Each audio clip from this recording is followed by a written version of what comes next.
Thanks for being here. Subscribe to Cheating Stories Best, so you don't miss new stories. My wife missed an opportunity. Can we get it back on track? Today's story has a similar plot. Enjoy it! Dexter Williger listened to Willie and tapped out the tune of an old song on the steering wheel of his truck as he drove down the main street of Wilson's Mill. It was hot, dry, and dreary outside, but he kept the window of his old truck open as he drove. Sweat ran down his face, and dust from the road coated his once white t-shirt. His hands were smeared with machine oil, as were his shirt and dirty jeans. By all rights, he should have been angry and upset, but for some reason, he just wasn't. This was out of character. Don took in everything life threw at him and grinned. He rolled with the blows, bowed his head, and continued to advance. He was driving through town on his way to the John Deere dealership, 37 miles away, to pick up a part for his old combine. Most farmers would be so angry that they would shake and scream over the breakdown. Don was upset but accepted what fate had given him. After all, he was alive and had a wonderful wife who worked alongside him and helped him raise his 2 children. What more could a man want than this? Enough food, a place to live, and good friends. No, life was good, sometimes harsh but good. He had everything he needed. Don was almost out of town when he frowned and turned his head. Randy's truck was parked in front of a local bar. If it were evening, especially Friday or Saturday evening, there would be nothing strange about it. Even now, at the beginning of the harvest season, it was strange that he was there at noon, parked with one front wheel on the sidewalk. No, it was something strange and required some investigation. Don knew that Randy and Shirley were in a difficult situation. At that moment, he didn't know the whole story, but the rumors swirling around made it clear that Randy was more than a little upset with Shirley, and with good reason. Don pulled his truck over and parked in the Wilson's Mill parking lot to turn around. He quickly returned to the bar and parked his truck next to Randy's. Don walked into the bar and paused to let his eyes adjust to the darkness inside. He saw Doi sitting on her stool behind the bar, looking to see who came in when the door opened. Randy didn't even turn his head. He just sat in the back booth and stared into space, almost glaring at the small wall of honor. There were already 4 empty bottles on the table. Randy almost finished his 5th before Doi could ask. Don walked up to the bar and said, "Dos Equis Lager, please, Doi." He nodded his head towards Randy and asked, "Do you know what this all means?" "No," Doi replied. "He burst in here about 30 minutes ago and has been devouring them very quickly ever since. He had already drunk before he got here." "I'm going to interrupt him, Don. He hasn't said a word, just tells me when he wants more. Judging by the expression on his face, whatever it is, it's definitely not good." Don took his beer and walked over to Randy's table. He sat down without asking permission and watched Randy for a while. Neither man said a word. Randy finished his beer and looked toward the bar, picking up the empty bottle and shaking it back and forth. Doi frowned and hesitated, then with a sigh, she pulled out another one, opened it, and handed it to him. "This is the last one, Randy. You had a few before you came, and now this will be your 6th bottle here in less than an hour. I think you better give me your keys now, too, son." Randy took the beer and glared at Doi. He turned his head, tipped back the bottle, and took a long sip of the still-cold beer.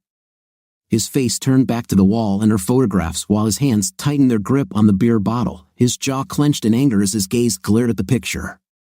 Don turned his head to see what Randy was staring at. He seemed to be looking at a photograph of Don and himself with Stewart, Paul, Mona, Graber Wilson, Anderson, and some of the other men and women of their security company while they were in the sandbox during Desert Storm almost 16 years ago. For the life of him, he couldn't understand why Randy was looking at the photo with such anger. Finally, Don said, "You want to talk about it, buddy?" Randy looked away and looked at Don for the first time, his brow furrowed and his lips pursed. "You know," he asked, "how long has she been doing this?" Don frowned, took another look at the photos, and replied, "What do you mean, buddy?" Randy gave a short, strangled laugh and replied, "That's right, you tell me that you are the only one who didn't know, except me. This is all heck. Even Doi knows, don't you, Doi?" Don looked up at the surprised Doi. She frowned, shrugged, then shook her head. Randy yelled, "They were here." "I know, isn't it? What friends you all turned out to be. I thought we were like in a movie, a band of brothers, brothers before girls, at night. Crap, come on, Randy said. Don said, dude, we've been close since high school, but I have absolutely no idea what the hell you're talking about right now. Come on, at least give me a hint. Randy stared at Don for a moment. Don could almost see the gears turning in Randy's brain. Finally, he said, well, maybe you don't know. Ever since you married Mona, you haven't been here that often, but damn, you still come to this coffee shop often. Didn't Mona say anything? Don thought he knew why Randy was in this state right now and said, well, yeah, but... Randy jumped to his feet and tried to punch Don. Don jumped back and dodged the blow. He was glad that the table they were sitting at had booths along the wall and chairs with their backs to the room. If there had been a full house, Randy would have probably punched him. Whatever the case, Don nearly lost his balance when his legs became entangled in a falling chair. Luckily, when Randy lunged and struck, he was so drunk that he lost his balance. Don was the first to regain his balance and hugged Randy, pinning his arms to his sides so Randy wouldn't hit him. Having done this, he said, son, I don't know what crawled up your fifth place, but you asked. Now let me finish. Like I said, yes, we all know you and Shirley have been fighting for the last few months. Damn, I heard some things she told you, and if Mona talked to me like that, we'd be going around in circles. But that's all I know, and I think that's all Mona knows too. That's no reason to try and hit me, though. Damn it, we're friends. Randy struggled a moment longer, then relaxed. To Don's embarrassment, Randy collapsed back into his seat and began to cry. Don looked at Doy and shook his head. He thought, damn, all we need now is a crying drunk.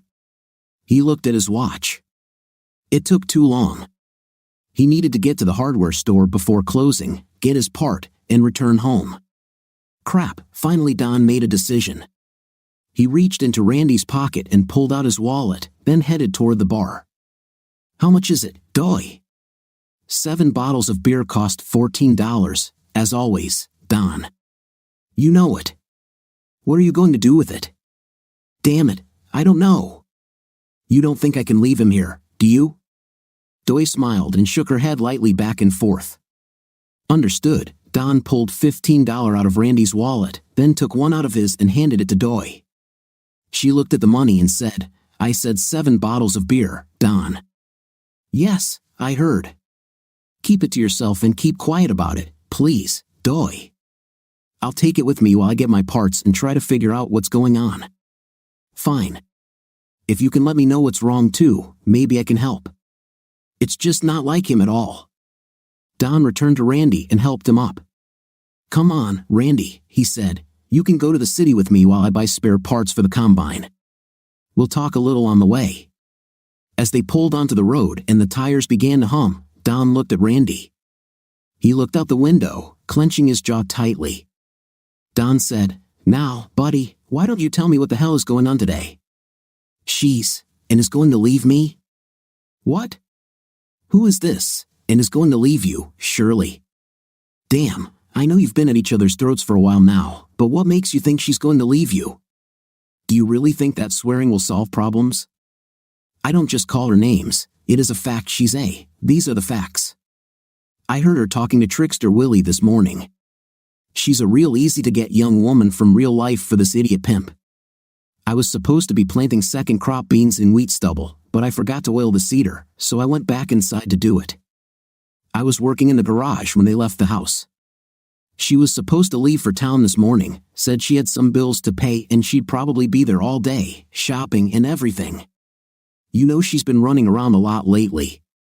I couldn't cope with my work at home, the house is a complete mess. Damn it, I don't have any clean clothes, and dishes are piled up everywhere. She used to handle the housework and could still help me a little, but now, sometimes she doesn't even have a dish ready when I come over to eat.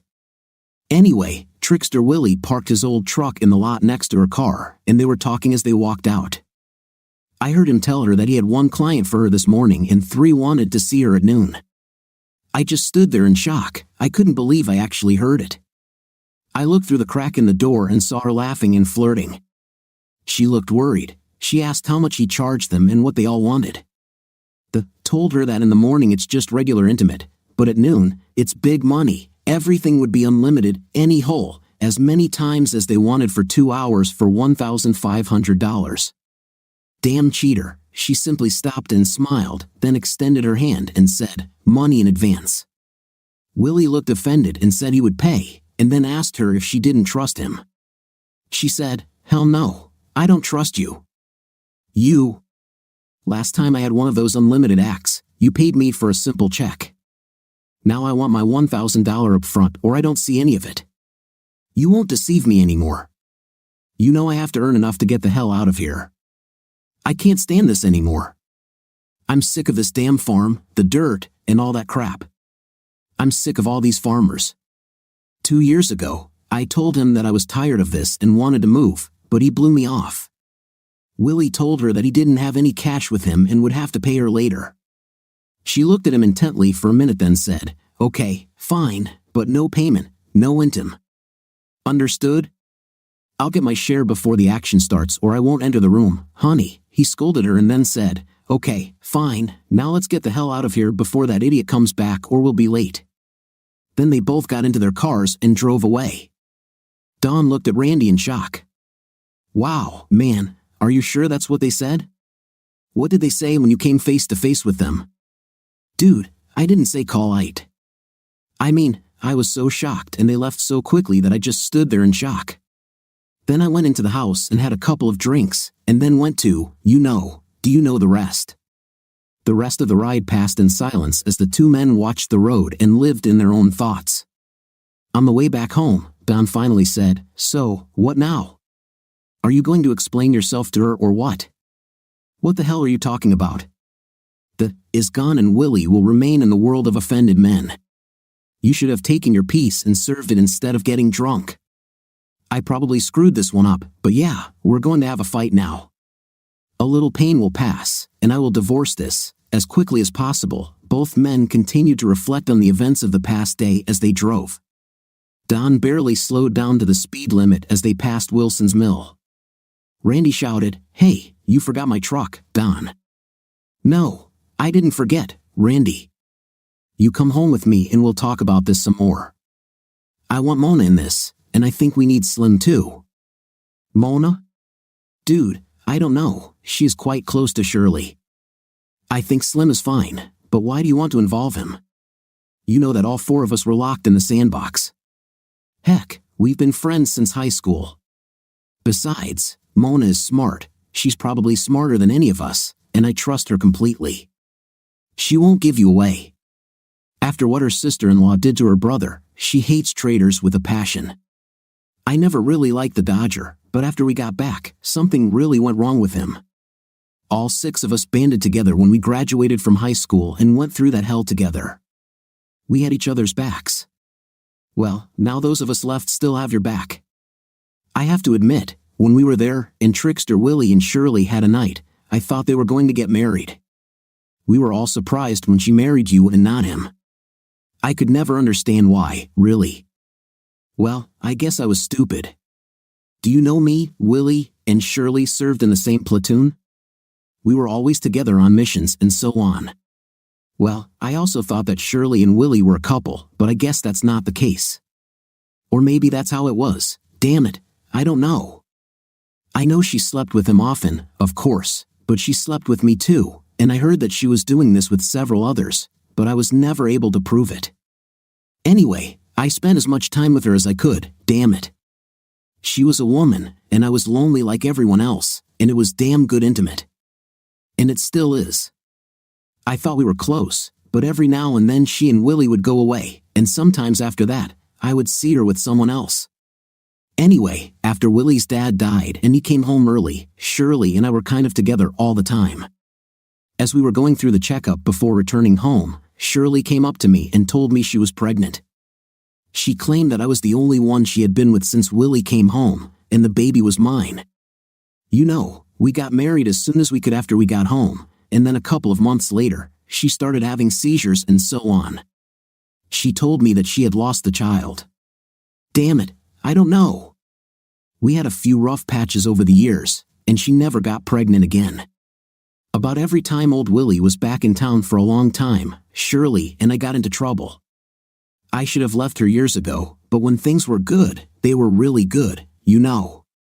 She maintained a good home and helped a lot in difficult times. Although this time it's even worse. Randy was still drunk when they returned to Dawn and Mona's house. Instead of doing what he usually did and driving straight to the broken equipment, Dawn stopped at the house as Randy followed him inside. Mona entered the kitchen from the sewing room. She saw Randy and smiled, then said, "Hi, Randy, long time no see. You look bad." "Everything is fine," Dawn intervened and said. "No, honey, he has some problems. We stopped for tea and then returned to work on the combine. Would you like to come and help someone? We need to talk about something, and I can't waste any more daylight." Mona frowned and quickly returned to the sewing room. Coming out of the kitchen, she said, "Yes, let me turn off the sewing machine and the light, and I'll come to you now, honey." While the three of them were working on the combine, the men told Mona this story. At one point, Mona said, "Damn it, I knew she was a little. Oh, damn. I heard there that she was known to charge for dates, but after you all got married, I thought she settled down. Heck, I've heard rumors that several women supplement their income by spreading their legs. Hell, I even had a few offers.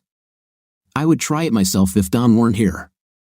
Although I never wanted to do anything that could cause a quarrel between us." I heard that, Dawn. Willie was her pimp there, but that was just random snippets of conversation. There were rumors that you wanted to take Shirley after Tricky Willie. Supposedly, he went with her as a security guard or something like that. You both know that if things had been too revealing, Command would have intervened, and the Criminal Investigations Division would have investigated. I just thought it was mostly rumors. So how do you know she's back to her old tricks? Do you have any proof? If you file for divorce, you need to tie this tight, or you'll lose your shirt. It sounds like she's at least saving some of her money. Do you know where it is? Even if it's ill-gotten, it's earned in the marriage, and you deserve some of it in the divorce. I don't want you to go crazy here. If you're doing this, you need to do it right." Randy looked at Mona and grinned, then said, "Yes, First Sergeant." "Whatever you say, First Sergeant." "But how am I going to do this right, First Sergeant?" "Let the First Sergeant himself, idiot. You know how I feel about it when we're not on duty. As far as doing things right, you leave that to Dawn and me. The first thing we have to do is get everything settled for you at home. We don't need her to leave before we're ready, if we can help it. Now, I'll go inside and call her and tell her that Dawn found you drunk in town and brought you here. No, I have a better idea. I'll tell her about the broken harvester and that you're helping us fix it. Damn, that's almost logical and should be a good alibi. You're an engine sergeant and a damn good mechanic, so it makes sense that you'd help. You can even stay the night, and we'll just tell her we worked late and insisted you stay the night. If she asks, maybe we can bring Slim in and do some initial planning here." After Shirley's phone call, the three friends called Slim. He agreed to come and supposedly help them work on the combine. After Slim arrived, against Mona's better judgment, they all grabbed beers and sat around the kitchen table discussing Ree's problem with Shirley. They decided they needed more help and called in a couple of their security friends. However, they had to be careful because Shirley was also still in the guard, and they didn't want rumors to get to her. That weekend, the three friends went to a security meeting as usual, but sometimes during the day, they found time to talk quietly and recruit 2 or 3 people to help Randy. They only spoke to those they felt they could trust.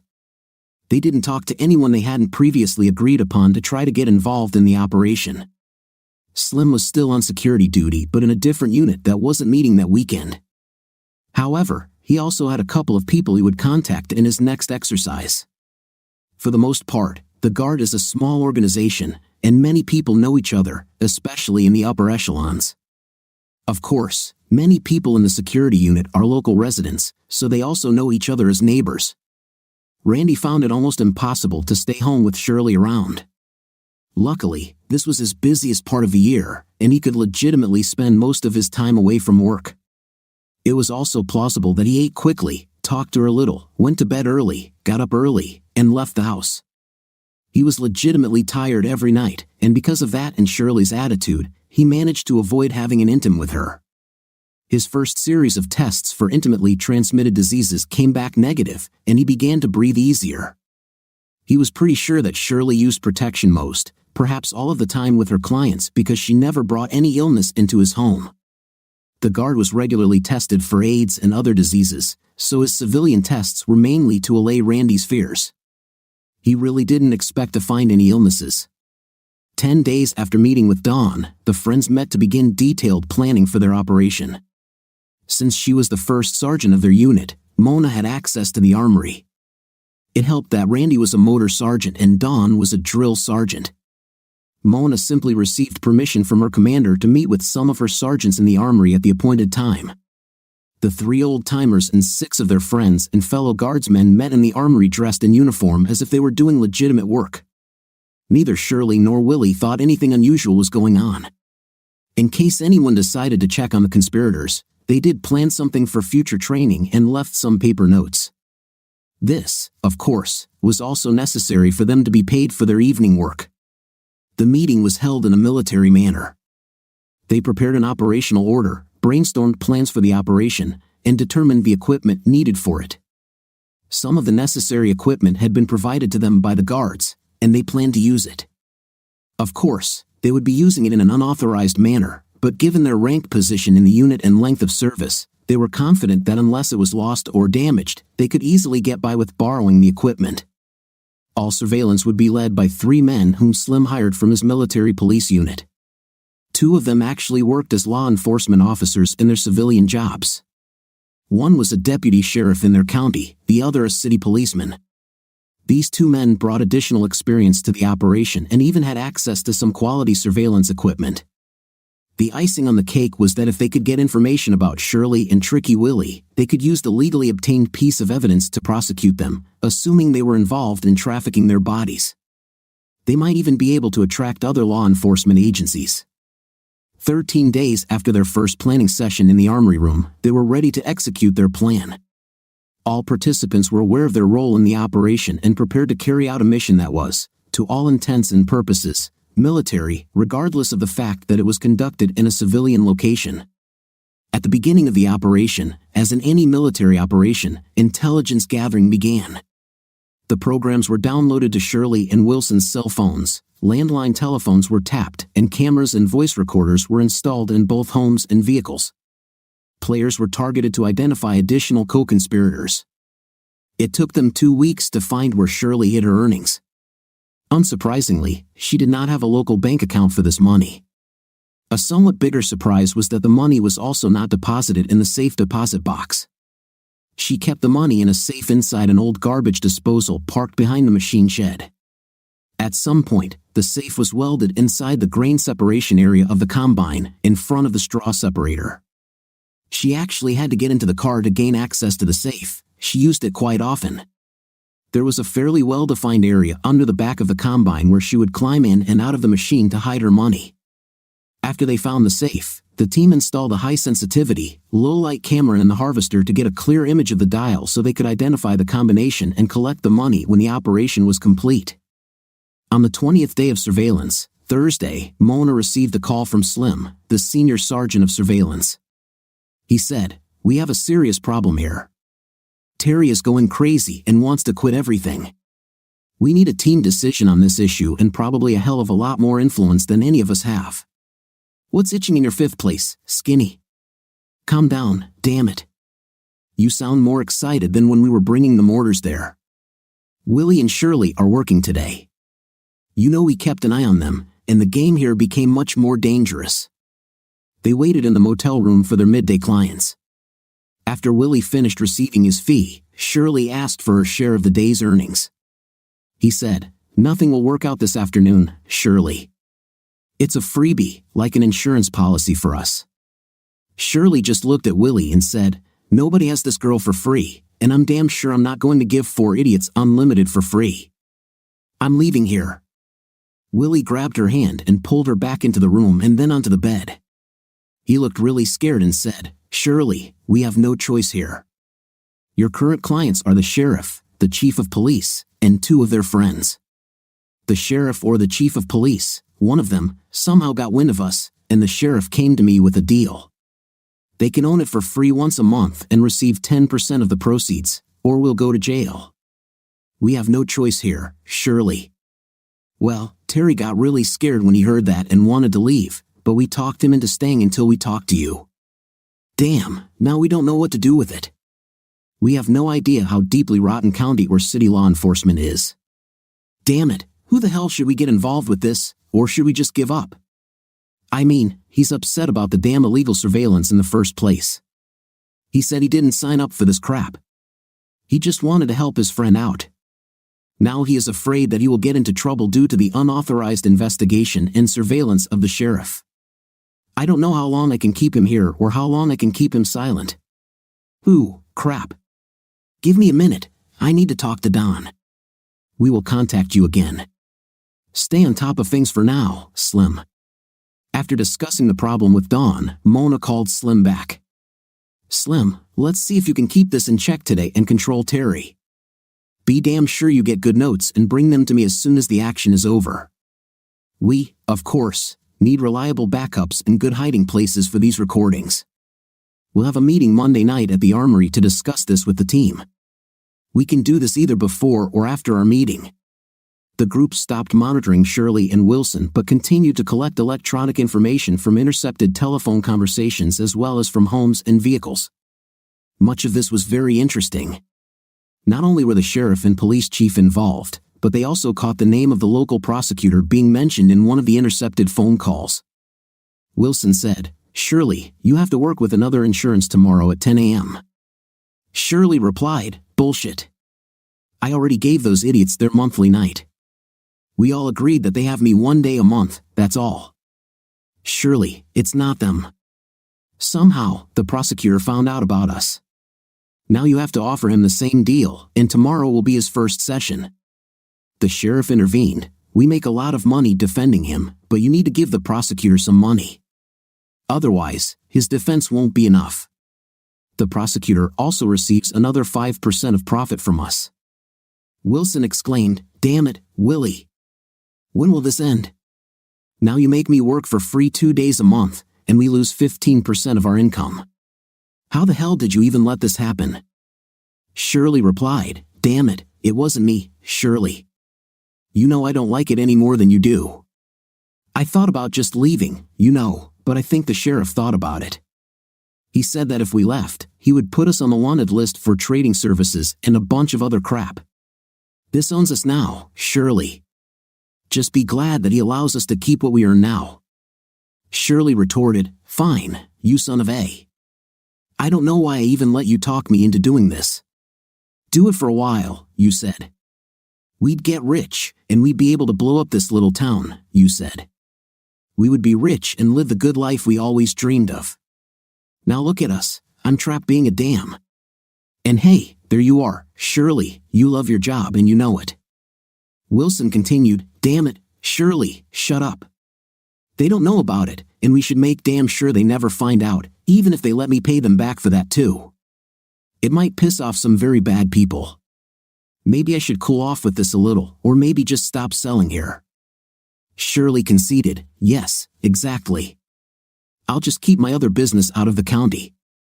Maybe I'll just take care of it when we're away from here, or maybe I can find someone to do the work for me here and just supply them with the product.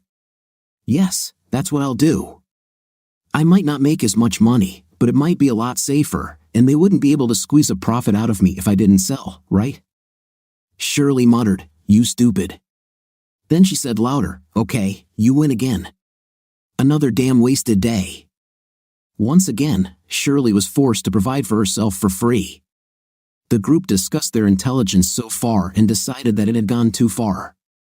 The original plan was to obtain information about Shirley and Wilson and then report them to the public before Randy filed for divorce. They then planned to present it to the prosecutor. This would, of course, benefit Randy because if Shirley had been convicted of a crime, a divorce would have been more beneficial to him. Now that the entire top law enforcement leadership of the county was involved in the mess, they had to reconsider their plan. They even worried about Wilson's other business. All any of them could think about was illegal substances, and if he was involved in this, they sure as hell wanted to get some serious law enforcement involved. In the middle of the meeting, Mona said, "Listen, we're in deep. We urgently need to get this up the chain. I think we need to contact the FBI on this matter." Hearing Mona say this, Randy mumbled, "Damn, that's just wrong. I want to hurt Willie and Shirley. How will I do this if we call the FBI?" Mona looked back at the angry drunk Randy and regarded him for a moment, the way only a first sergeant and a wife could, even if she wasn't his wife. She looked at a slightly more sober Don and then said, "Look, Randy, I think we all want you to be able to hurt them a little, but we can't just do something that hurts them and let the officials of our districts leave. Damn it, if they're so unethical that they act like, and let Tricky Willie bribe them with some girl for the night, then what are they doing for other criminals? We must get them too. You know as well as I do that they would never have gone after Trickster and Shirley if we had given them the evidence we had. It would be like cutting your own throat. Besides, if we let them know that we have dirt on them, they too can make our lives hell. No, we must go after them too and perhaps risk the fact that you will have to take less revenge than you want." Randy grumbled, "Well, I don't like it. I want these idiots to hurt as much as I do. They deserve this pain." Don looked around the table before leaning back in his chair. He said, "Look, Randy, none of us are lawyers. Heck, none of us have a college degree in more than 2 years. We have no way of knowing exactly what the outcome of all this will be, but I seem to remember hearing that convicted criminals are much less likely to get a good divorce agreement than those who are squeaky clean. I think you need to see a lawyer before we get too far. I also think that no matter what else is going on, we need to empty this safe as soon as possible. At first, I thought we needed to just use a combo and drain it, but now I think we need to do something even worse to throw her off the scent. Well, of course, we have to take this money. I'll be damned if she can trick me and then walk away with a ton of cash and half of my farm and things," Randy exclaimed. "Yes, but if we do this right, we can give you your money back and make it look like someone else took it. Maybe I'm being overly cautious, but I think I have an idea that will give you some legitimate cash to report on your tax return and a way to hide some of her damn money," Don proposed. Randy looked at Don curiously and said, "How am I going to do this?" "Well, look, the price of scrap iron is quite high now. We all have a bunch of old scrap metal on our farm.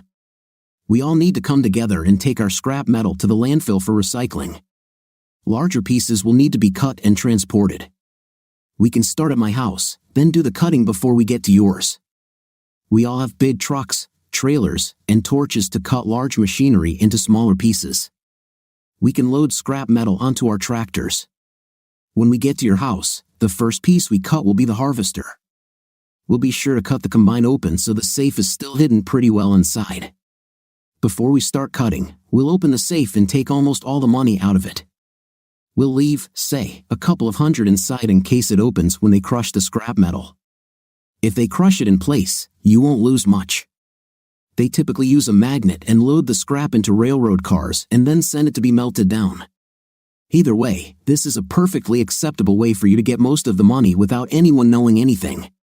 We just have to make sure we have a day or two to get the job done before Shirley discovers that the harvester is either cut up or missing.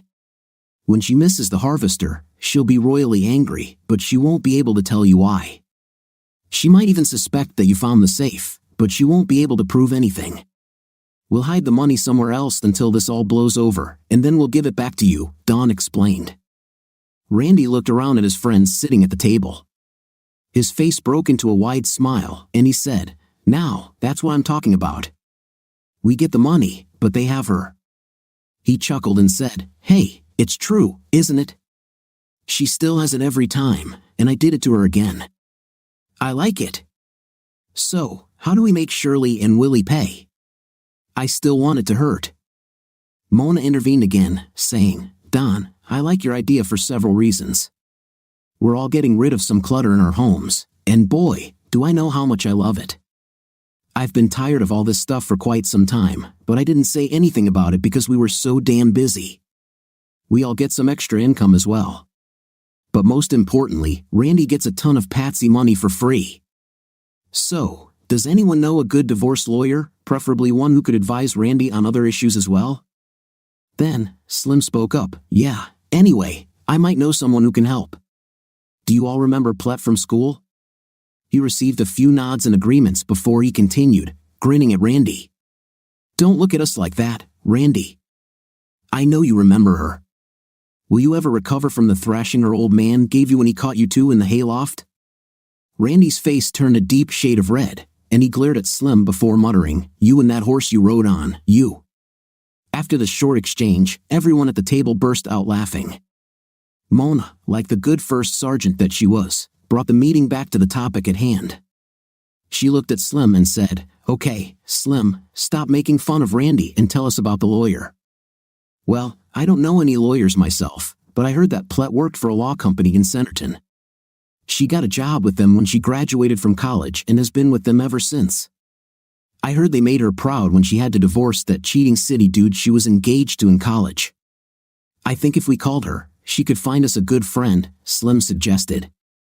"Well, I don't have a better idea. Does anyone else know?"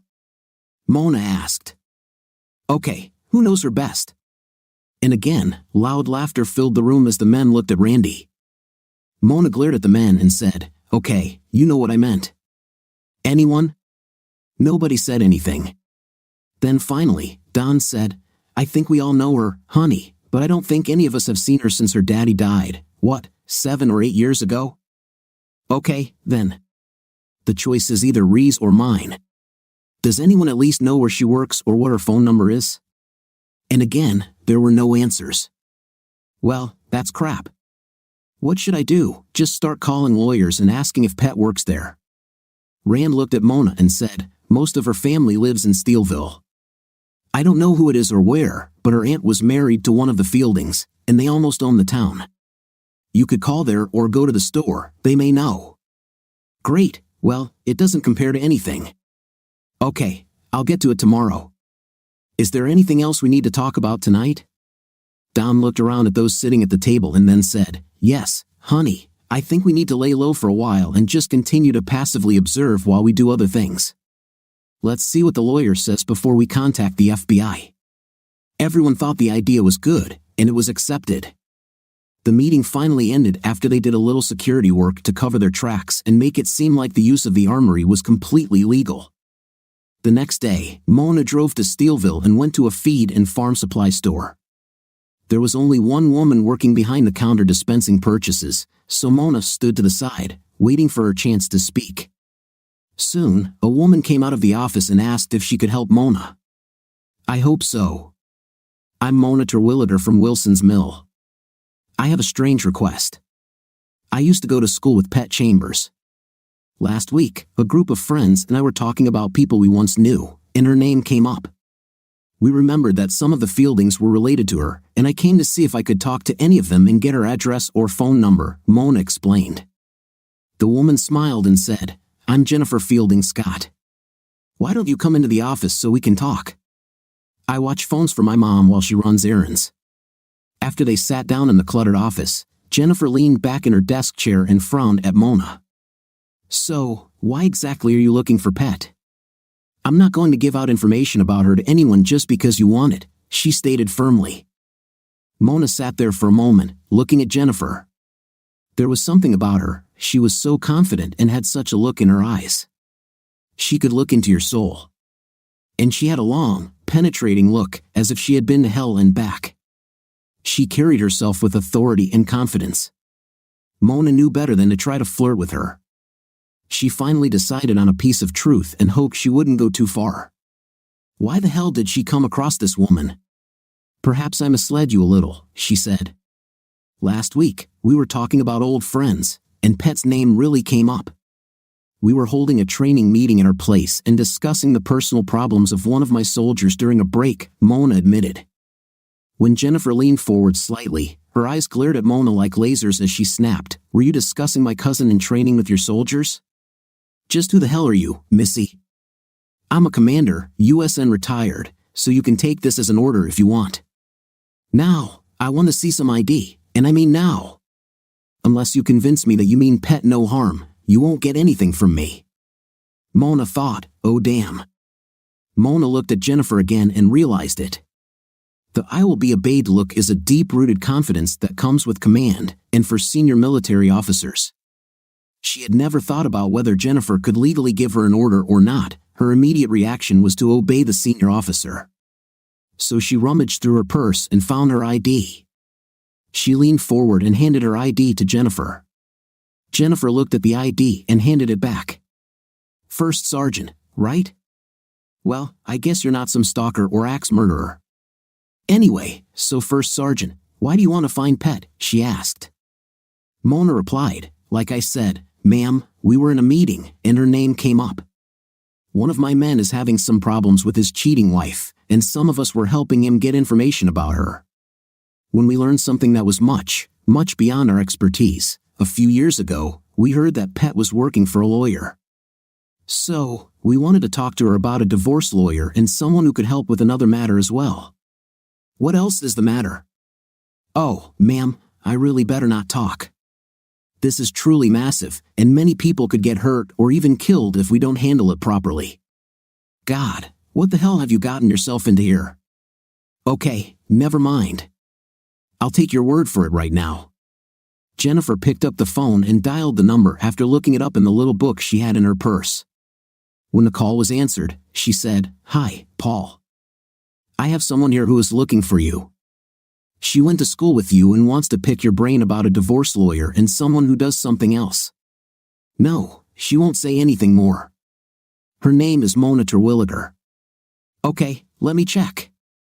Jennifer looked up from her phone and said, "She says they're open tomorrow morning from 9 o'clock. She remembers you, but I'm still not going to give you her personal number. Do you want to make an appointment?" Mona reached for her purse and said, "Let me check, please." She called Randy, and he agreed that they would make an appointment. She said, "Yes, please, Commander." "Fine, yes, Paul, they will be there." "So, when are you coming back here to see us?" "Yeah, okay. See you." Jennifer hung up and turned her attention back to Mona. She said, "Okay, tomorrow at 9 o'clock, Fielding and McCullum Lawyers, Centerton, 2987 S Primrose, 2nd floor. And First Sergeant, I hope that someday I will know everything about it." Mona smiled and said, "Thank you, ma'am, for everything. And if I'm not wrong in my assumptions, you and everyone in the county will hear about it in a few weeks." The next morning, Randy, Dawn, and Mona arrived at the lawyer's office about 10 minutes early. As soon as they entered, a beautiful woman about their age looked up from her computer terminal. She smiled and said, "Randy, what a surprise. I see you're still dating Mona, and Dawn, nice to see you all. Come in and have a seat. We were only expecting Mona, but I assume you're all together. How about a cup of coffee? Chuck is talking on the phone, but I don't think it will be for long." Pet had not yet returned with coffee when a well-dressed middle-aged man entered the reception area.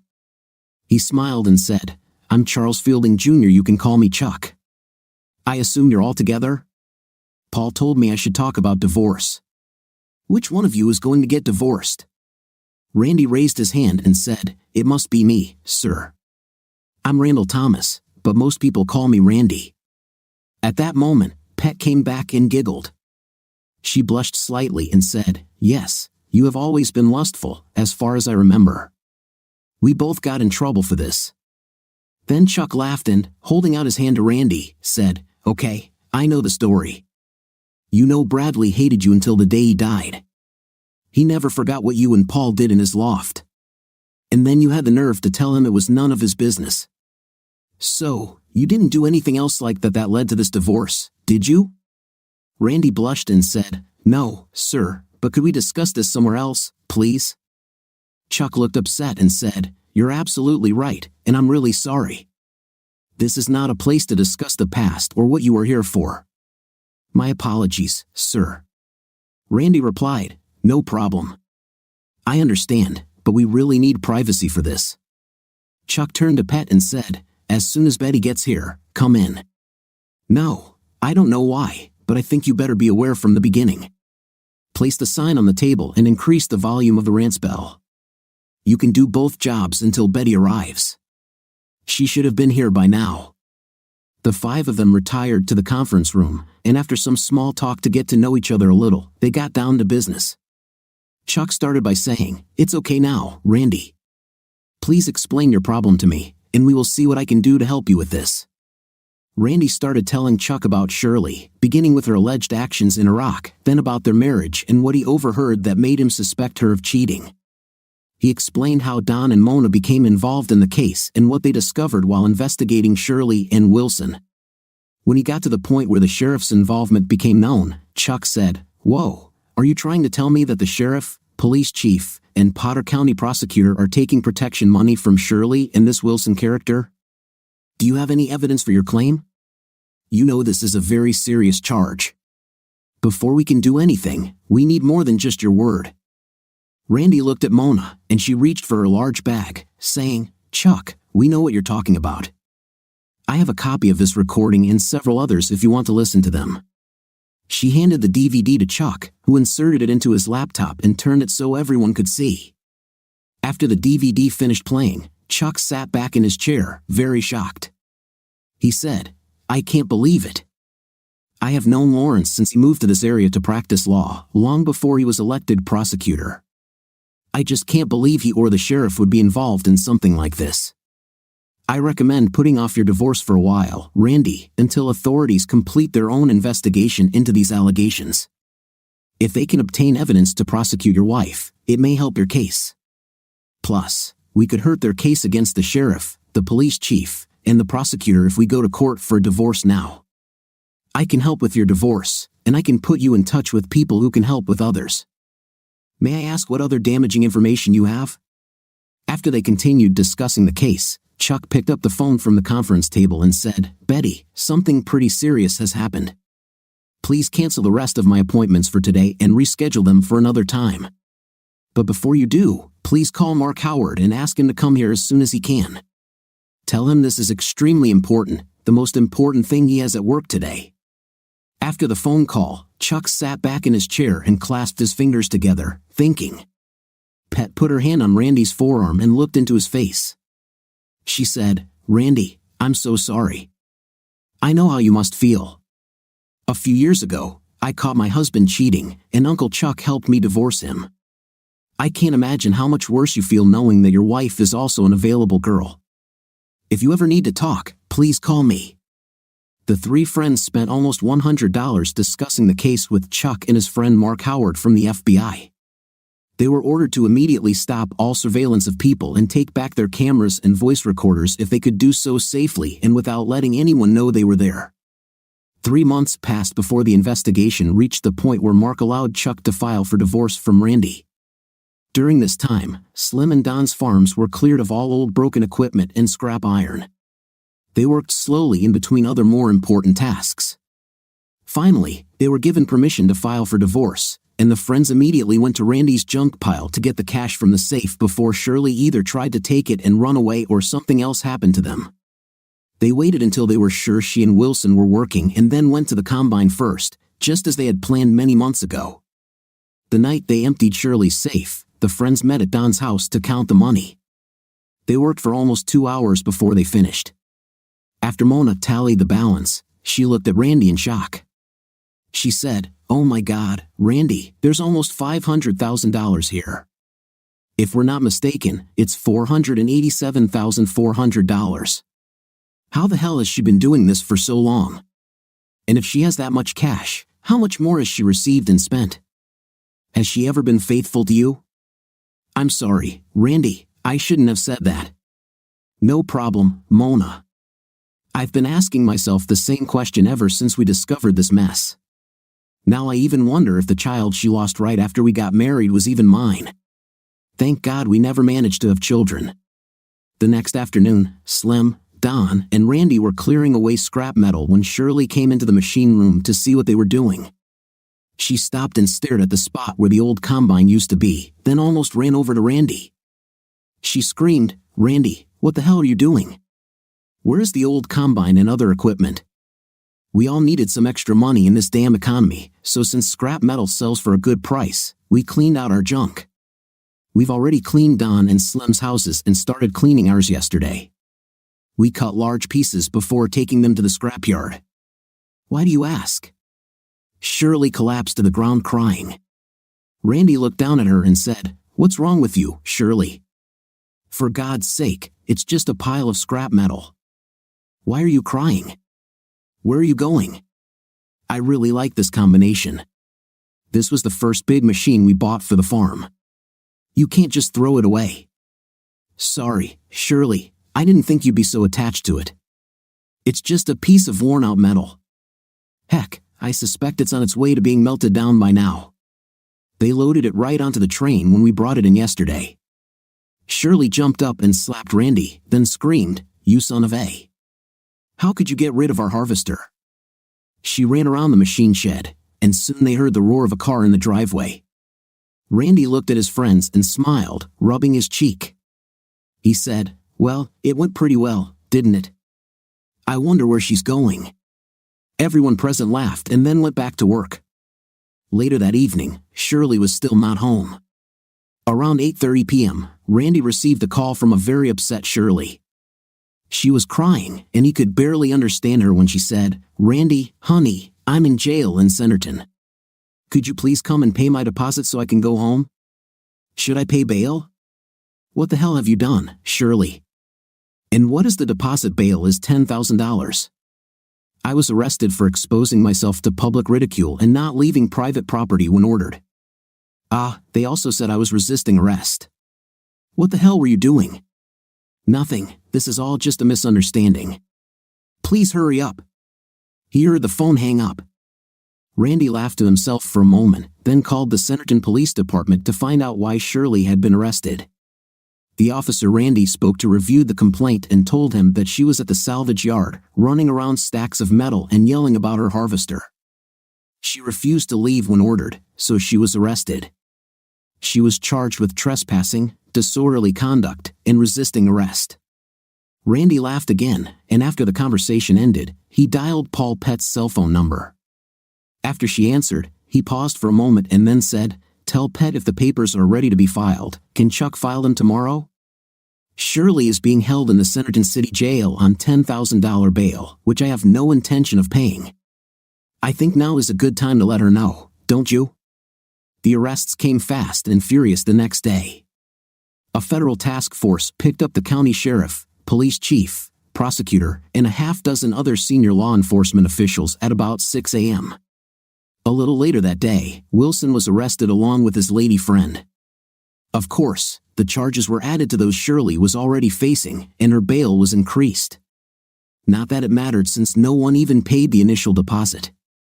Mid-afternoon on a day when the hammer had fallen for many local law enforcement officials, Randy received a phone call. When he picked up the phone, he heard, "Randy, this is Pett. Mr. Fielding would like me to call you and set up a meeting to discuss your situation in more detail. Could you come tomorrow or the day after tomorrow?" "Yes, any day suits me." "What time should I be there?" When Randy walked into the law firm's reception area, this time there was a secretary instead of Pett. She announced it, and a smiling Paulette left the office. She ran up to Randy, hugged him in greeting, and then said, "Randy, good to see you again. Come on, please. Today, we are in Mr. Fielding's office. Would you like some coffee or something else to drink before we start?" "No, I'm fine, thank you." After greetings and a long chat with Chuck and Pett to maintain social decorum, Chuck sat back in his chair. He said, "Randy, I understand it was quite busy in Potter County yesterday. None of your friends got splashed when that hit the fan, did they?" "No, sir. As far as I know, nothing happened to anyone I care about. However, I know that my wife and an old high school acquaintance did not seem very happy with the outcome of the day." "Why do you ask?" "Well, since you brought it up, I wanted to talk about your wife and her friend Wilson. We can file for divorce and serve it right now if you want, but I advise you to wait. If she is found guilty of almost any of the charges brought against her, the divorce will go much better for you. I am proposing a legal separation now, followed by a divorce if and when she is convicted." "Well, I do not know, lawyers cost money, you know." Everyone laughed at that. Before Randy could continue, "As far as I understand, if we are married, I am legally responsible for her bills. We're in a tough spot right now, and I really can't let her do anything that would drain the bank accounts even more. I understand, but with legal separation, we can control this problem. We file for divorce and make announcements. We put a note in the newspaper and so on, letting everyone know that you have separated and are no longer responsible for her debts. Okay, if this works, I suppose I could wait for the real divorce. Could you tell me what I can expect if we go this route? For some time, they discussed the possible consequences of various courses of action, and Randy decided to postpone the divorce. As they left the meeting, Randy's stomach growled. He saw that it was almost 12:30 and turned to Pet. Pet, would you like to have lunch with me? I skipped breakfast this morning and I'm starving. Pet smiled and said, yes, I think I would really like that. To his slight surprise, the dinner went wonderfully. It was as if the previous almost 18 years had never happened. They laughed and talked, reminisced, and looked soulfully into each other's eyes. Before the snack was finished, Pet would hold hands with Randy or touch his forearm to emphasize points in the conversation.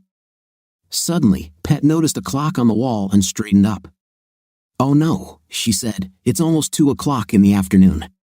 I am late, Chuck will kill me. Come on, hurry up, I have to get back to work. Randy thought slowly. He was accustomed to spending as much time as he wanted on most of his tasks, unless he was at a guard meeting or had to plant or harvest crops. He was a little puzzled for a moment, but then it dawned on him. Oh my gosh, I'm sorry, Pet. On the way out, Randy caught their waitress and informed her of the rush. She took his credit card and paid the bill as quickly as she could, while Pet shifted impatiently from foot to foot. When they returned to the office, Betty the receptionist smiled at a panicked Pet as she ran through the door, Randy following behind her. She said, you're a little late, aren't you, Pet? Mr. Fielding just asked me if I thought we should send a search party after you. You weren't kidnapped or anything, were you? No, nothing like this. I just lost track of time. I'll contact Mr. Fielding and let him know I'm back. I'm sorry I interrupted your lunch break. Pet rushed down the corridor to Mr. Fielding's office. She didn't notice that Randy had followed her. She knocked on the door and stuck her head in, then said, sorry, I got back late from lunch, sir. Randy and I were talking and I lost track of time. I'll stay late tonight to catch up. Before Chuck could respond, Randy gently pushed Pet aside and entered the office. He said, no, Pet, this time you don't take the brunt of the blame. Look, Mr. Fielding, it's my fault that Pet came back late. I'm afraid I stayed longer at lunch than I should have and didn't pay enough attention to my watch. Just bill me for our wasted time and leave her alone, please. You know, Mr. Thomas, Randy, when I mentioned meeting you and your friends a couple of weekends ago, some of the family warned me that I should watch out for you and keep away from Pet. I take it this isn't the first time you two have gotten into trouble together, is it? Ree's face tensed, and he opened his mouth to say something. He felt Pet's hand on his shoulder and looked down at her just as Chuck continued talking. I'm sorry, Randy, I shouldn't have said that. I wanted to joke, but I understand that it was a bad joke. As for returning late, don't worry about it. My understanding is that she was having lunch with a client, and it was a necessary business meeting. Now, you two relax, we will keep you updated on the outcome of your case. All cases moved slowly through the court system. Finally, after almost 3 months, Shirley's case was concluded. She was convicted of trafficking her body, trespassing, and resisting arrest. She was sentenced to 6 months in prison but received credit for time served while awaiting trial. The remainder of her sentence was suspended, and she was placed on probation for 2 years. She was acquitted of charges related to the trafficking of Dodger Wiley's heroin. The day after the verdict, Shirley was served with divorce papers, and the case began to work its way through the court system. The case finally went to a hearing. About the only asset the couple had to divide was their farm, and they had minimal equity in it. Sure, there were bank accounts and vehicles, but they weren't worth much. After hearing the case, the judge made her decision. Things could have been worse for Randy, much worse. The farm was only marginally profitable, bringing in about $2,000 a month. Their home equity in the land was only $5,374. The judge ordered Randy to pay Shirley alimony of $500 per month for 2 years and awarded her 20% of the value of the farm property. Shirley was about to be charged with contempt of court when she screamed, "What? This is unfair. I should get half, and he should pay me more per month to live on. What about my money? I think he has more money than he said. Mrs. Thomas, are you saying that there are resources not mentioned in the documents submitted to this court? Do you have evidence that there are other sources not included in the list? No, Your Honor, I just mean that we should have more money. He cleaned up the trash in the engine yard, and I think there was more money there than he said. The judge leafed through the papers in front of her and stopped at the end. She read for a while, then said, I see here that this year's income reported to date includes the sale of scrap to a recycling company. I show that the money was transferred to your joint account. I see no reason to continue questioning the financials, Mrs. Thomas. As I stated previously, Mr. Thomas was granted a divorce on the grounds of adultery, and the property division remains as I stated. The court session is declared closed. Shirley cried as Randy and his lawyer walked past her chair to leave the room. She glared at Randy and hissed, You're an expletive. I think you're deceiving me. You stole my money, idiot. Chuck stood next to Shirley and her lawyer and said, We'll take out a loan against the farm for the agreed amount and send you a cashier's check within a week. I assume you will allow us to send lump sum support payments as well. As Chuck and Randy walked out of the courtroom, they were greeted by a smiling Pet. She stepped towards Randy and quickly hugged him.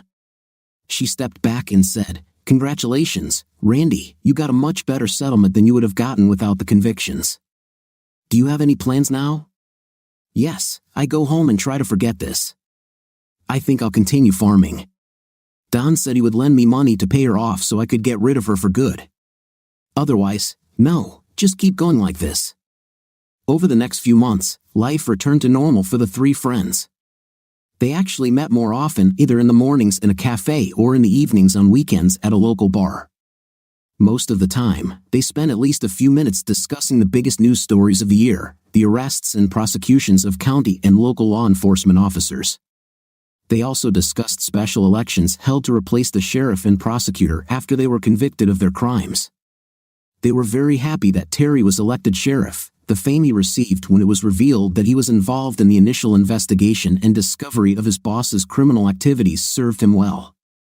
One morning, the friends were sitting in a cafe solving the world's problems and drinking their morning elixir when the door opened and slammed shut again. This happened so often that most clients never noticed it. There was the sound of light footsteps approaching, and Randy jumped. Someone's small female hands grabbed him by the shoulders and pressed him to her. He smelled the most divine aroma as strands of blonde hair tickled his ear. He heard a melodious voice say, Well, look at the hard-working farmer growing all these crops to feed the hungry city dwellers. His arms left his torso, and he turned to see a beautiful, healthy apparition standing next to him and slightly behind him, grinning. On a shocked face, he jumped to his feet and said, Pet, what are you doing here? Sit down and have coffee with us. Shortly after Pet arrived, Don and Mona left to go back to work. Slim followed them about 15 minutes later. Randy and Pet continued to chat. Time flew by, just as it did in the city when they dined together 3 times.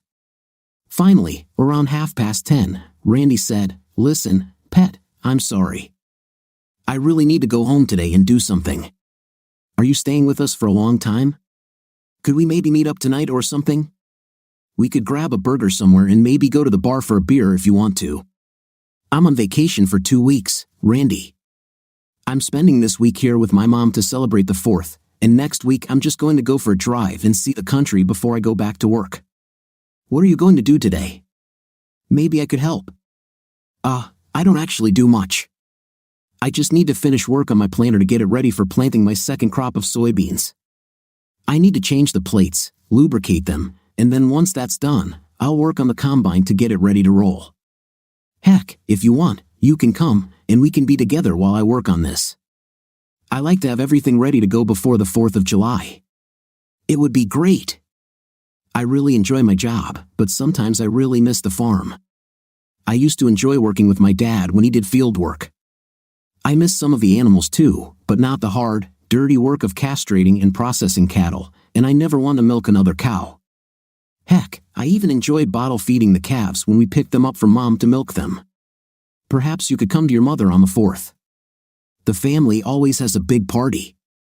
We go to Field Resort Grill and eat and drink too much. We always swim, and some of the guys fish or play golf. Damn it, why am I telling you all this? You probably remember what we did when we were dating. I know everyone would love to see you again. I don't know. I remember a couple of them wanted to kick my 5th place for a while. Pet laughed, and her eyes sparkled as she replied, well, yeah, but they got over it. I'm sure Mom would be glad to see you again. She always said that you were the best boy that ever came to us, and she included my brother's friends among them. Then it's a date. Besides Thanksgiving and Christmas, the 4th of July is my favorite holiday. Shirley and I always took at least a day off and headed to the river to camp and barbecue with our friends. Pet noticed the moisture in the corners of Randy's eyes as he first choked and then clenched his jaw in anger, remembering what his now ex-wife had done throughout their marriage. She gently placed her hand on his shoulder and said, I know the wound is still fresh, it will take some time to heal, but trust me, it will heal. However, you will never forget, and this makes it much harder to trust again. Randy and Pet each drove their own car to Randy's farm. He waited until she got out of the car, then invited her inside to look at the house. When she mentioned how nice the yard and exterior were, after a brief tour, Randy said, I really need to get to work, Pet. He went to the refrigerator and got himself a beer. Over his shoulder, he said, I'm drinking beer, want one? Paulette smiled and said, of course. It had been a long time since I had eaten this early. Remember those times when we went canoeing and we had a relationship? Sometimes we would finish our 2nd or 3rd beer by 10 in the morning. Yes, those were the good old days, Randy said with regret. We certainly had our fun last summer before. Pet laughed and said, yes, sometimes I regret that I didn't ignore Dad and break up with you. By the time I decided, I was a big girl and had the courage to go against his wishes. You and the other guys had already moved on to basic training and advanced individual training. I was in college when you all came back, and I fell under the spell of your 5th place. Pet sat and chatted with Randy while he worked. For the first few minutes, soon she was already acting as his assistant, bringing, carrying, and helping as best she could. All day they worked, talked, and joked.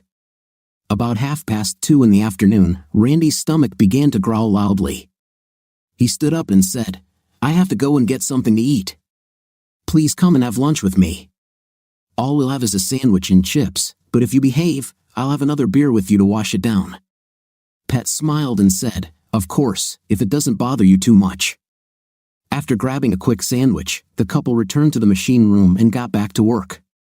Randy stopped around 4:30 p.m. and cleaned the oil and grime off his palms with store-bought liquid. He turned to Pet and said, well, those 2 matters are over. Why don't we clean up and run to the bar for dinner? Sounds funny, although I'll have to run home and clean myself up. I feel pretty dirty and know I must smell terrible. I really enjoyed today, though. Thank you for putting up with me. No problem, you helped me a lot, and it was really nice to see you again. What do you say if I pick you up around 6? Fine, I'll be ready. It was almost 3 in the morning when Randy dropped Pet off at her mother's house. He walked her to the door, and before she entered, he hugged her and kissed her tenderly. He stepped back about 2 feet and said, I had a lot of fun tonight, Pet. Thank you for coming with me. Pet stepped towards Randy, gently placed her hand on his chest, and looked up at him with shining eyes. She smiled and, standing on tiptoes, quickly kissed him. I can't remember when I've enjoyed going out with someone as much as I did tonight. Thank you for inviting me, she said. She stepped back and turned slightly to put her hand on the doorknob, then looked back at Randy before stepping inside. Randy slowly walked back to his truck and made the short drive to his house. He and Pet had dinner, then went to a club where they listened to country music from a popular local band and danced the night away. After leaving the club, they stopped for breakfast at a late-night diner before heading back to Wilson's Mill. Randy walked into his house and began to undress. Heading to his bedroom, he rushed into the shower to wash off the cigarette smoke, then headed to bed, where he quickly fell into a dreamless sleep. It was almost 10 in the morning when he woke up. While his morning coffee was brewing, Randy did his morning chores, fed the chickens, collected eggs, fed the dog, and enjoyed the moment a little. When he was done, he poured himself his first cup of coffee and sat down on the covered patio to drink it. He pulled his phone out of his pocket and called Pet. When Pet hesitantly answered the phone, Randy grinned and said, "Good morning, beautiful. I was sitting here with my first cup of coffee and wanted to call and thank you again for last night." They talked for a while, and Randy said, "I have to go, honey. I need to get something done today or I'll really fall behind." "Fine, bye," Pet said, just before Randy interrupted the conversation. "Hey, wait, what time should I pick you up for the barbecue on Thursday?" "Oh, I don't know. You remember, people start showing up in the middle of the morning, say around 9:30. We can make a whole day out of this." "Okay, see you then." Randy felt strange as he and Pet walked into the clearing where the family meeting was taking place. He knew almost everyone there except for the spouses who came from out of town, and he even knew some of them because he had seen them in the city with his companion. For the first few minutes, Pet led him around the room, either introducing him to those he didn't know or standing proudly next to him as he greeted those he did know. After making sure he was settled, Pet left Randy with some of their mutual friends and headed over to where the women were working, setting out food plates and so on. On the way, she passed the grill area and hugged her older brother, Bradley. He hugged her back, looked at Randy, and then raised his eyebrows. "You look like the cat that caught the canary, little sister. Do you want to talk about it? Are you sure this is a good idea?" "No, yes, oh my gosh, I don't know. It's almost as if we had never been apart. He makes me laugh. It's been so long since I've had this good. Brad, I missed him so much when Dad sent him away, but I was afraid to go against his will. Now I feel like we have been given a second chance. I want this to work out so badly, but we are completely different people than those two children who were caught in the loft that night. You need to be careful, sis. Don't rush into it because you remember or think you remember loving him when you were in high school. I think he's a good person, but you remember how hard it was for us growing up. Farming is hard work, and he is a farmer. You are used to an easy life in the city. Are you sure you want to chase him?" I think so.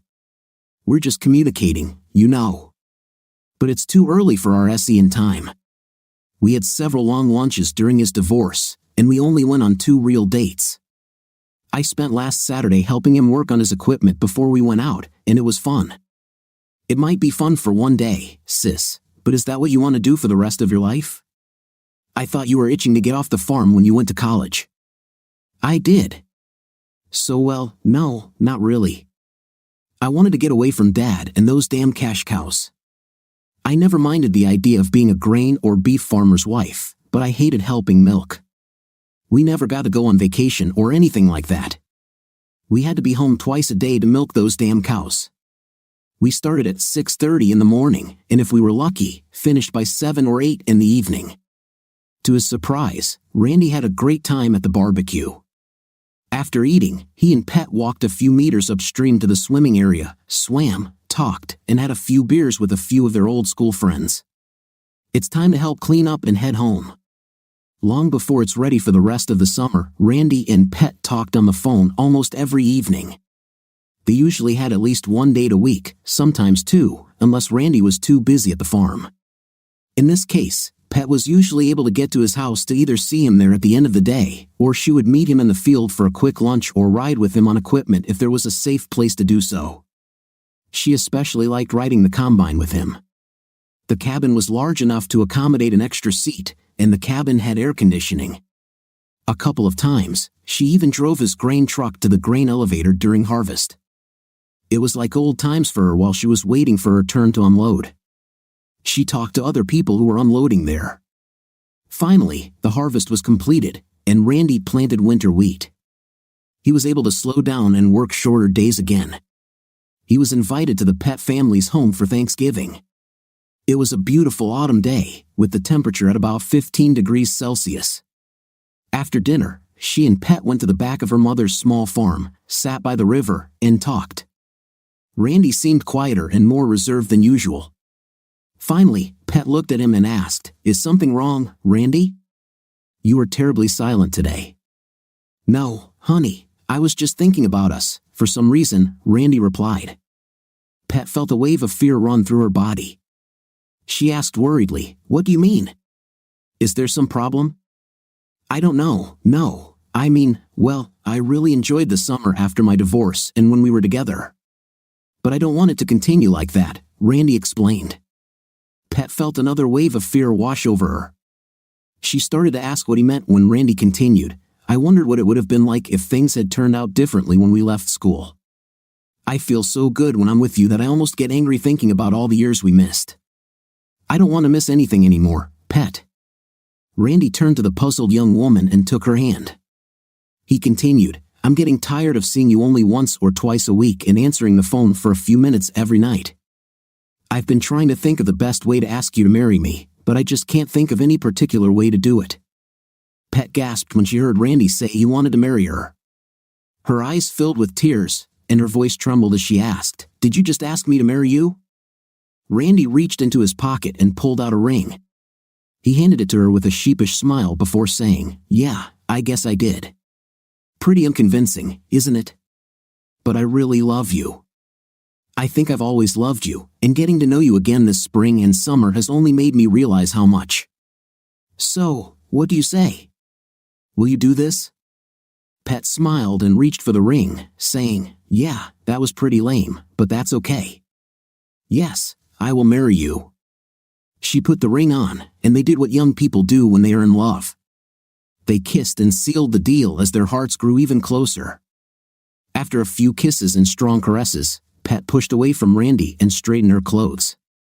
She smiled and stood up, then extended her hand to help Randy up. She said, "Come on, I want to get back to the house before they leave. Show everyone my ring and tell them the news." After some serious discussion, Pat decided to set the wedding date for the July 4th weekend of the following year so that her extended family could attend. She and Randy started living together on his farm just before Christmas. She found she enjoyed living in the country again and had no regrets when she handed in her resignation that spring to prepare for her wedding and help her new man on the farm. The week of the 4th of July held a special place in their hearts for several reasons. It was not only their nation's birthday but also the week they lost each other in their youth. She and Randy were caught making love on the 4th of July after they graduated from high school, and her father kicked Randy out and forbade them to see each other again. They started their new relationship the week of July 4th, so it was only fitting that they got married then. Up until the day they died, the 4th of July held special meaning for this couple. What do you think of our story today? In my opinion, the situation is not pleasant, and to find out that your wife missed the opportunity to improve, although in this story they have a happy ending, but the problem of which in this story is not fully disclosed. What do you think? Write in the comments. See you in the comments.